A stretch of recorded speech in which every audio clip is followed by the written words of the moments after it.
Every first is special दे से, कारण सगळं नव्याने अनुभवणं फार वेगळा एक्सपिरियन्स असतो. वेलकम टू एपिसोड 1 ऑफ आमची पहिली कोकणवारी. चला आता ठरवलंय की लॉंग राईडला जाऊया. मग तशी तयारी पण सुरू केली. सगळ्यात आधी हेल्मेट्स घ्यायला गेलो. दोघांसाठी सेम हेल्मेट्स घेतले आणि सेम आहेत म्हणून आपण लहानपणी शाळेत जाताना जसं प्रत्येक गोष्टीवर नाव टाकायचो तसं आम्ही आमच्या दोन्ही हेल्मेट्सवर नावं टाकून घेतली. नंतर रायडिंग जॅकेट्स घ्यायला बायकर्स वॉल्टमध्ये गेलो. तिथे हे असे 2 सेम जॅकेट्स घेतले आणि एक दिवस आधी सीट्स चेंज करून बॅगसाठी छोटं कॅरियर लावून घेतलं.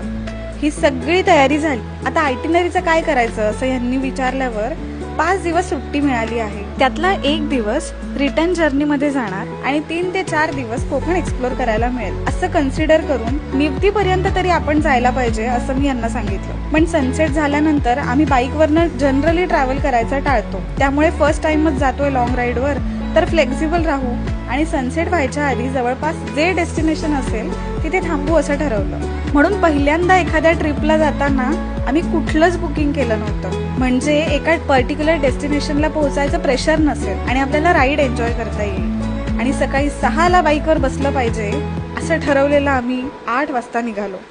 ठीक आहे ना, तसंही फ्लेक्झिबल राहायचंय आपल्याला असं एकमेकांना सांगत नारळ फोडला आणि देवाचं नाव घेऊन निघालो. आणि घरून निघताना नाश्ता करून निघालेलो तरी माझ्या सशा एवढ्या ॲपेटाईट असलेल्या पोटाला 1 तासात भूक लागली आणि आम्ही नाश्ता करायला थांबलो.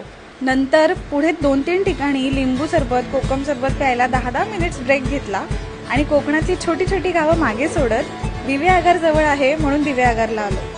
बाय द वे, इथे एका स्पेशल ओकेजनसाठी आलोय हे सांगायचं राहिलंच.